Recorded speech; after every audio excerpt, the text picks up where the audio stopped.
नमस्ते मित्रों, कथा निधि चैनल पर आपका बहुत बहुत स्वागत है। हमारी आज की कहानी बड़ी प्यारी कहानी है। कहानी का नाम है रसोई। तो चलिए कहानी शुरू करते हैं।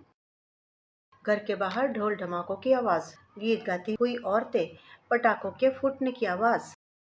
सचमुच बहुत ही मनमोहक दृश्य था। आज नई दुल्हन का शांति सदन में गृह प्रवेश था। दुल्हन घर के दरवाजे पर उस बड़ी सी कार में आ चुकी थी। जैसे ही कार का दरवाजा खुला, दुल्हन ने पहला कदम बाहर रखा और सबसे पहले एक सरसरी सी नजर उस पूरे घर पर डाली। उस मकान को देखते ही उसका मन अंदर ही अंदर समुद्र की लहरों की तरह हिलोरे लेने लगा। उस बड़े से मकान में गृह प्रवेश करते हुए निधि के मन को सुकून मिल रहा था। अब तो वो इस घर की मालकिन होगी। बस यही बात बार बार उसके मन में आ रही थी और उसका मन खुशी से खिल रहा था। सचमुच उसका ससुराल कितना समृद्ध है। कहाँ इतना बड़ा मकान और कहाँ उनका छोटा सा घर, जहाँ खुद का कोई पर्सनल कमरा ही नहीं था। कहाँ वो इस समय उस छोटे से मकान की कल्पना करने बैठ गई। अपने विचारों को झटक दिया निधि ने और घर में प्रवेश करने लगी। निधि मन ही मन बड़ी खुश हो रही थी और ये खुशी उसके चेहरे से भी जाहिर हो चुकी थी। पति अमर के साथ घर में प्रवेश करने लगी। घर की भव्यता देखकर उसकी आंखें खुली की खुली रह गई। ऐसा घर तो उसने सिर्फ सपनों में ही देखा था। ये रिश्ता उसकी बुआ ने बताया था। बुआ अमर के घर से 2-4 घर दूर ही रहती थी। अमर की माँ की तबीयत ज्यादा खराब रहती थी, इसलिए वो अमर की शादी जल्दी करवाना चाहती थी। शायद यही उनकी अंतिम इच्छा भी थी। अमर एक अच्छा लड़का था, घर बार भी बढ़िया था, इसलिए निधि के घर के सब लोग शादी के लिए तैयार हो गए। बस केवल निधि की माँ ही तैयार नहीं थी, क्योंकि उसका मानना था कि पहले निधि को अपनी पढ़ाई पूरी करके आत्मनिर्भर बन जाने देना चाहिए। पर इस रिश्ते की सुनते ही निधि ने सबसे पहले हाँ की थी। आखिर बुआ के घर आते जाते उसने ये बड़ी सी हवेली हमेशा ही देखी जो थी। वो तो उसके ख्वाब ही देखती थी, पर आज वो इस हवेली की मालकिन थी। उसके आगे पीछे नौकर चाकर काम करेंगे। आज उसे अपने फैसले पर बड़ा नाज हो रहा था। अच्छा हुआ जो उसने अपने माँ की बात नहीं मानी, नहीं तो उनकी बात मानकर सिर्फ पढ़ती ही रह जाती और इतना आलीशान बंगला उसके हिस्से न आता, उसके भाग्य में न आता। मन ही मन सोचती हुई निधि ने पति का हाथ पकड़कर घर में प्रवेश किया।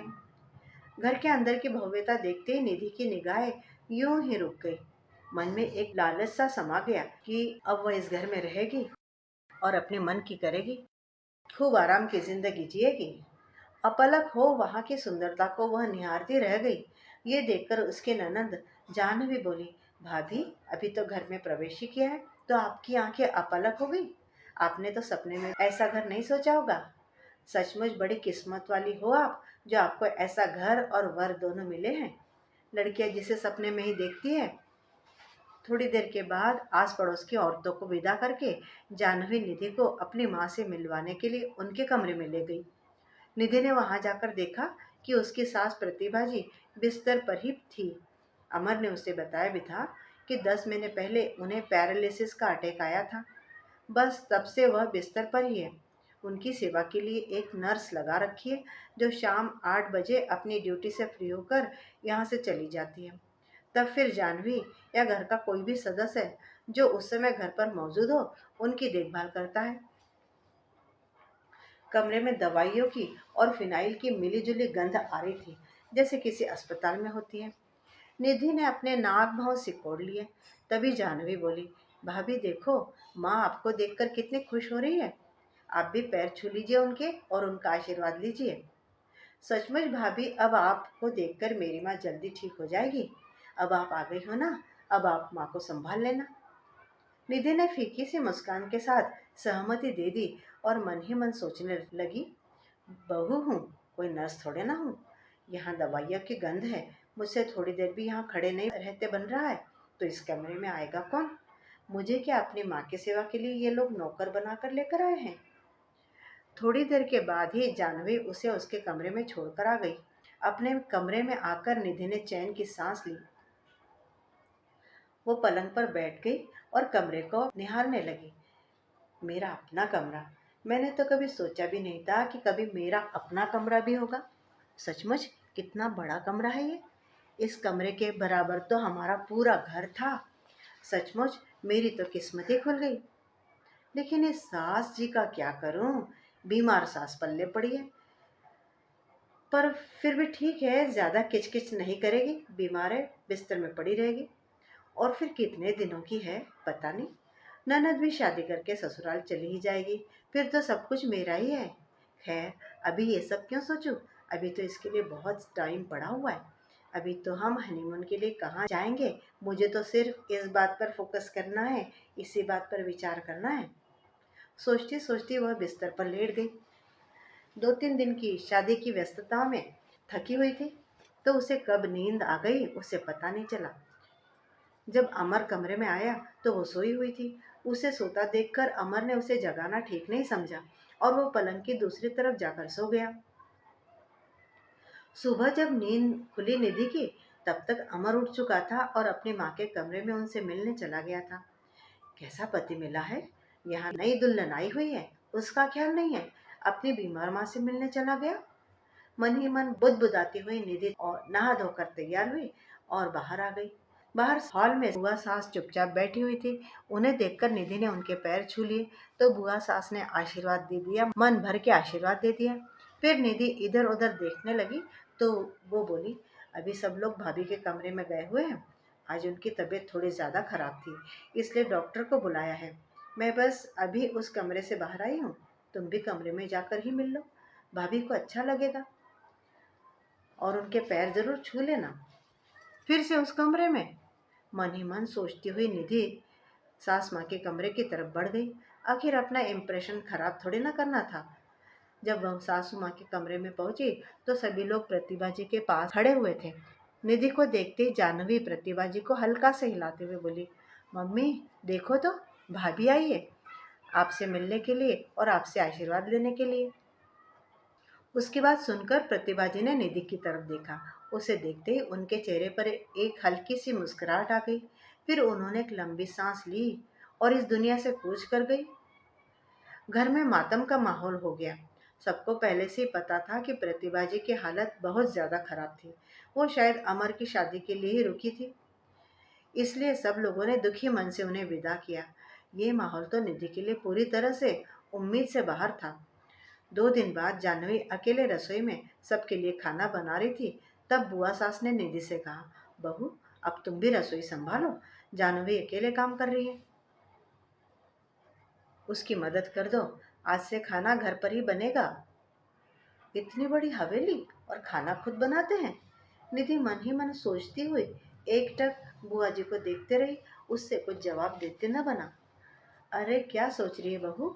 निधि ने नामे गर्दन हिलाई और आखिर मन मारकर रसोई में चली आई और जाह्नवी की मदद करने लगी।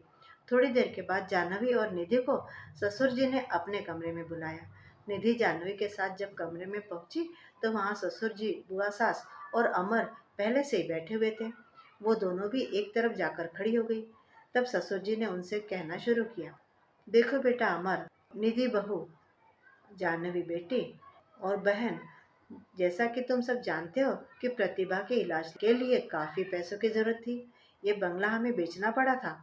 वो तो इसे मैंने अपने दोस्त को बेचा था, इसलिए उसने इजाजत दे दी थी कि जब तक प्रतिभा है तब तक हम यहाँ रह सकते हैं। पर अब हमें 15 दिन के पूरे कार्यक्रम करने के बाद ये घर खाली करना है। तुम लोगों पर एकदम से काम का वजन न पड़े, इसलिए कह रहा हूँ कि धीरे धीरे इन दिनों में अपना अपना सामान पैक कर लेना, ताकि तुम लोगों को कोई परेशानी ना हो। ये सुनकर सब लोग जहाँ चुप थे, वहीं निधि के तो पैरों तले से जमीन खिसक गई।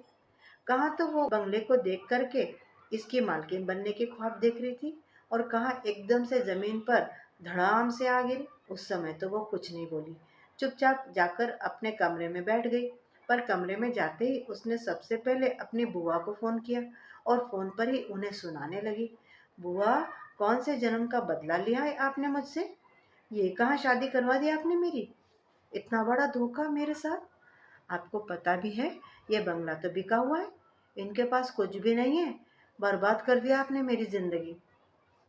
बुआ के बिना कोई बात सुने ही उसने फोन काट दिया। रात का समय था, इसलिए दूसरे दिन बुआ निधि के पापा मम्मी के साथ उसके ससुराल में जा पहुंची। घर का माहौल ही ऐसा था तो किसी को शक भी नहीं हुआ कि वो लोग क्यों आए हैं। आते ही निधि की मम्मी ने उसकी बुआ सास से पूछा, निधि नहीं दिख रही है, अंदर रसोई में है क्या? अरे नहीं नहीं समदन जी, आज उसकी तबीयत थोड़ी ठीक नहीं है, इसलिए वो अपने कमरे में आराम कर रही है। आप उसके कमरे में जाकर मिल लीजिए। उनकी बात सुनकर बुआ और मम्मी कुछ देर बाहर बैठकर निधि के कमरे में आ गई। निधि सिर दर्द का बहाना करके बिस्तर पर पड़ी हुई थी। उन दोनों को वहां देखते ही निधि बरस पड़ी। बर्बाद कर दिया आप लोगों ने मेरी जिंदगी। ना तो मेरी पढ़ाई हो पाई और न ही शादी ढंग के घर में। बुआ को क्या पता नहीं था कि यहाँ सब कुछ बिका हुआ है? आप तो बहुत अच्छे से जानती थी इनके परिवार को। कहाँ तो मैंने सोचा था कि इस घर की मालकिन बनूंगी। अरे आपने तो मुझे नौकरानी बनाकर छोड़ दिया। चुप, बिल्कुल चुप, एक शब्द नहीं बोलेगी अब तू। अचानक निधि की मम्मी ने उसे डांटते हुए कहा, तेरी बुआ ने हर बात क्लियर बोली थी, सबके सामने बोली थी, तू भी वहीं बैठी हुई थी, पर तेरी आंखों पर तो हवेली की आलीशानता की पट्टी बंधी हुई थी, जो ना तू देख सकी और ना ही सुन सकी हमारी बात। अब ये बेवजह का रोना बंद कर, ससुराल आते ही ससुराल की मालकिन बनना है, लेकिन जिम्मेदारी कुछ भी नहीं लेनी है। इसीलिए कहा था कि पढ़ लिख कर आत्मनिर्भर बन, कम से कम पति के साथ कंधे से कंधा मिलाकर अपनी गृहस्थी तो चला पाएगी। लेकिन नहीं, तुझे तो सीधा पति की प्रॉपर्टी ही चाहिए थी, वो भी बिना जिम्मेदारी के। अपनी मम्मी की खरी खरी बात सुनकर निधि चुप हो गई। आखिर मम्मी गलत तो कुछ भी नहीं कह रही थी। पर अब क्या होगा? उसने धीरे से कहा, माता पिता है हम, गड्ढे में तो तुझे फेंका नहीं होगा। ये हवेली वगैरह बिक चुके हैं, लेकिन इन लोगों ने अपना एक फ्लैट खरीद रखा है। समधी जी का बिजनेस डूब चुका है, लेकिन अमर की तो नौकरी अच्छी है और वो मेहनती भी है। तेरी तरह ख्याली पुलाव नहीं बनाता। भविष्य में कुछ न कुछ तो वो बन ही जाएगा और कुछ न कुछ कर ही लेगा। बस तू उसका साथ दे, उसके रास्ते का रोड़ा बन के मत बैठ। जॉब नहीं कर सकती तो उसके घर को अच्छे से संभाल ले, ताकि वो बेफिक्र होकर आगे बढ़ सके, अपनी उन्नति कर सके, मन लगाकर काम कर सके। इतना अच्छा ससुराल मिला है, उसे खराब मत कर। वो लोग तो अभी वैसे ही दुखी है। अगर उन लोगों को तेरी सोच पता चल गई ना, तो उन्हें कितना दुख होगा, सोचा है तूने? मम्मी की बात सुनकर निधि अब चुपचाप ससुराल में अपने आप को ढालने की कोशिश करने लगी। कुछ महीनों के बाद निधि अपने ससुराल की धुरी बन गई। घर के लोगों का प्यार भी उसे मिलने लगा और जानवी तो जैसे उसकी सहेली बन गई प्यारी। पति भी उसे प्यार करने लगा जब उसने अच्छी तरह से घर को संभाल लिया। आखिर जिम्मेदारियां अगर कोई व्यक्ति निभाता है, तभी तो उसके हक भी उसे आराम से मिल जाते हैं। तो मित्रों, अभी आपने सुनी कहानी रसोई। आपको कहानी कैसी लगी? मुझे पूरी उम्मीद है कि आपको कहानी बड़ी अच्छी लगी होगी। कमेंट करके बताइएगा ज़रूर। और चैनल पे अगर नए हैं तो चैनल को सब्सक्राइब भी ज़रूर कर लीजिएगा। मिलती हूँ जल्दी एक और बढ़िया सी कहानी के साथ। तब तक विदा। आपका दिन शुभ हो।